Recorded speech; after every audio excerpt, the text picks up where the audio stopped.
Conselho Consultivo, muito bom dia. À segunda-feira, como é habitual, falamos de futebol e finanças. Em estúdio contamos com a presença dos comentadores do Económico TV, Horácio Piriquito, Ernesto Ferreira da Silva e António Pinho Cardão. A todos, muito obrigada pela vossa presença aqui no Económico TV, no Conselho Consultivo.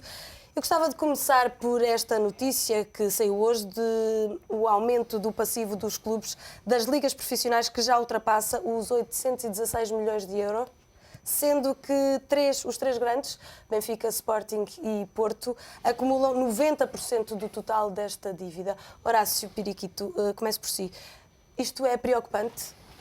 É evidente, um endividamento tão elevado tem sempre que ser preocupante em todas as vertentes. Apesar da notícia ter saído hoje, todos temos a noção que ela não é propriamente uma notícia de hoje, é uma notícia que, enfim, de certa forma acompanhamos há algum tempo. É um acumular. Apenas hoje, provavelmente os números hoje foram, digamos, afinados.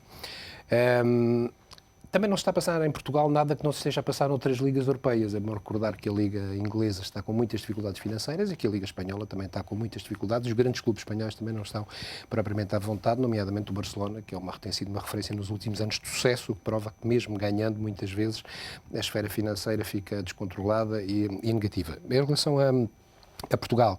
Bem, quando dizemos que 90% da dívida faz parte, é dos grandes clubes, também é normal que seja, porque os três grandes clubes dominam em absoluto toda a esfera futebolística nacional. E é normal que o Benfica tenha uma dívida que ultrapassa a dívida conjunta do Sporting e do Futebol Clube do Porto? Repare, eu diria assim, muitas vezes o problema, eu não vou entrar numa tentativa de, obviamente, absolver a situação, mas temos de ter em conta o seguinte, muitas vezes o que é preciso saber, o que é preciso conhecer é a capacidade que tem para se pagar a dívida. Ter dívidas, diria que é normal.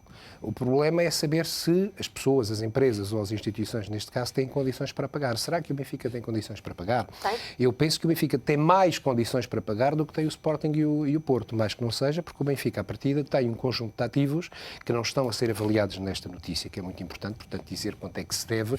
Eu dou-lhe um exemplo. O Mourinho pode estar a construir uma casa no Algarve que custa uma fortuna e vai pagá-lo muito mais facilmente ele com uma casa que custa 12 ou 13 milhões do que eu pago a minha. Mas a dívida dele é muito grande. Portanto, há comparações que é preciso ter cuidado. O Benfica tem ativos muito elevados. O plantel do Benfica, pelo que está contabilizado, não pelo valor de mercado, está avaliado em cerca de 150 milhões de euros. Portanto, metade dessa dívida fica imediatamente descontada. E estou a falar apenas no valor que está no balanço, não estou a falar em termos de mercado. Basta o Benfica vender 2 ou 3 jogadores do seu atual plantel e, como sabemos, temos o melhor defesa esquerda do mundo e um titular da seleção brasileira, para esta situação ficar resolvida e se calhar o Benfica, de um dia para o outro, fica muito melhor do que os seus dois concorrentes. António Pinho Cardão, como é que o Futebol Clube do Porto enfrenta esta situação, ou vai enfrentar esta situação? Eu julgo que esta questão da dívida dos clubes é um problema muito grave que os clubes portugueses têm e outros clubes europeus também têm, e não podemos ter ilusões acerca dessa matéria. Disse muitas vezes que os clubes têm ativos que permitem suportar essa dívida. Eu não estou totalmente de acordo com isso. Os ativos que os clubes têm não podem liquefazer-se, isso é, tornarem-se liquidez, tornarem-se dinheiro do pé para a mão. Por exemplo, o Benfica tem o estádio na SAD. Esse estádio ajudou à dívida. Ora, o estádio não se traduz em liquidez, ninguém compra um estádio. Portanto, em última análise, se fosse preciso vender o estádio para pagar a dívida, ninguém adquiriria o estádio. Portanto, esse ativo, portanto, que é muito forte, é muito grande, é como se não contasse para nada. Depois, pensa-se que o Porto, ou o Sporting, ou o Benfica, tem os jogadores, portanto, os tais ativos. Mas não podem prescindir deles. Avalia desses ativos, portanto, é um mercado que faz. Portanto, muitas vezes, claro que têm cláusulas de rescisão enormes, mas pode nada corresponder, portanto, ao valor real, ao valor, portanto, que alguém está disposto a dar. Isso é muito conjuntural. O que é facto é que os clubes grandes, nomeadamente o Sporting e o Benfica, têm persistido em déficits enormes, em prejuízos enormes todos os anos. O Benfica, o ano passado, teve 35 milhões, o Sporting teve 26 milhões. Só o Porto, mercê de uma política que tem corrido bem, de venda de jogadores, de fazer mais-valias, tem tido resultados positivos nos últimos 4 anos. Porque tem tido consistentemente resultados positivos. E o que é um facto é que o Benfica e o Sporting, se a lei das sociedades comerciais, e são SADs, fosse aplicada, portanto, estavam já em falência, porque já têm uma situação líquida inferior a metade do capital social. Só o Porto é que está, de facto, em condições de cumprir as normas do Código das Sociedades, onde eu julgo que os clubes têm que arrepiar caminho sob pena de colapso. Eu quase que diria que é mais fácil, é capaz de ser mais natural que o FMI venha para um destes clubes do que propriamente para Portugal, e nós estamos numa situação muito má. E o Benfica é um dos primeiros candidatos a isso, apesar das fortes. É evidente que o Benfica tem possibilidade de receitas que os outros clubes não têm, também reconheço.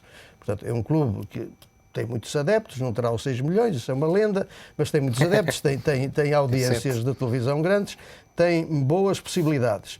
Simplesmente o passado não comprova esta ideia teórica. Portanto, nós temos essa ideia. Simplesmente nada do passado comprova isso. Porque o Benfica não tem tido receitas superiores àquelas que o Porto, por exemplo, tem. Situações incomparáveis. No caso do Sporting, esta situação também é preocupante. O Sporting ultrapassa já a dívida também do Porto, sendo que o Sporting é um clube de menor dimensão. Não diria tanto. O que eu digo é que o futebol português, no seu todo, ultrapassa, tem uma dimensão que não ultrapassa uma dimensão média em termos europeus. E os clubes, naturalmente, que há uns anos esta parte apresentam desequilíbrios financeiros significativos. Para mim, muito sinceramente, o passivo em si não é um indicador. Não é um indicador, porque tem muito a ver com os ativos que estão subjacentes. Para mim é mais importante nós olharmos para os resultados anuais dos clubes. Mas não condiciona também o financiamento que o clube pode ou não necessitar? Naturalmente que condiciona, mas os resultados anuais são mais fidedignos em termos de avaliarmos a performance dos clubes. E, mais uma vez, o campeão aí também é o Benfica, em termos de prejuízos. Porque há uma coisa, e aliás, a UEFA está muito atenta a isso. Mas o Benfica também tem maior facilidade em se financiar. Está por provar que todos os anos tem prejuízos superiores aos seus adversários.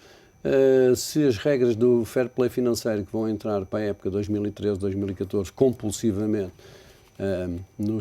para os clubes europeus, o Benfica ficava fora das competições europeias. Portanto, tanto em passivo como em resultados acumulados, o Benfica é o que tem os maiores prejuízos acumulados dos três grandes. O Sporting há muito tempo, e é conhecido por isso, adotou o fair play financeiro há muito tempo e, portanto, está em plena estruturação financeira. Não é verdade, por exemplo, que o António Pinho Cardão disse que, no caso do Sporting, se a lei das sociedades comerciais, o artigo 35, estivesse em vigor, os clubes estavam tecnicamente falidos. No caso do Sporting não é assim, porque fez uma reestruturação financeira, fez uma operação harmónio. Ainda não concretizou. Está concretizado, está em curso. Neste momento está em curso. A redução do capital já foi feita, de 42 milhões para 21 milhões. Está em curso agora um aumento de capital de 18 milhões e as VMOCs também, ou seja, obrigações obrigatoriamente convertíveis também já está em vigor e vai uma entrada de 55 milhões. Agora, o que me parece a mim que é fundamental é que não são só os clubes a resolver este problema. A própria Liga de Futebol tem que ter a preocupação por aumentar desesperadamente as receitas do Campeonato Nacional. Através de quê? Através do aumento das receitas televisivas, a exportação de transmissões televisivas para os países, para os PALOPs. O nosso futebol tem que conquistar mercado exterior, tem que exportar. Porque e adeptos aos estádios? E adeptos aos estádios. É lamentável, por exemplo, este ano, ao fim de 14 jornadas, o número de adeptos nos estádios baixou. E porquê? Porque a qualidade do nosso futebol tem que ser melhorada. Portanto, os jogadores têm que mergulhar menos vezes, têm que correr mais, têm que mostrar o futebol de qualidade idêntica ao que se passa na Liga Inglesa ou na Liga Espanhola. Temos que nos comparar com os melhores.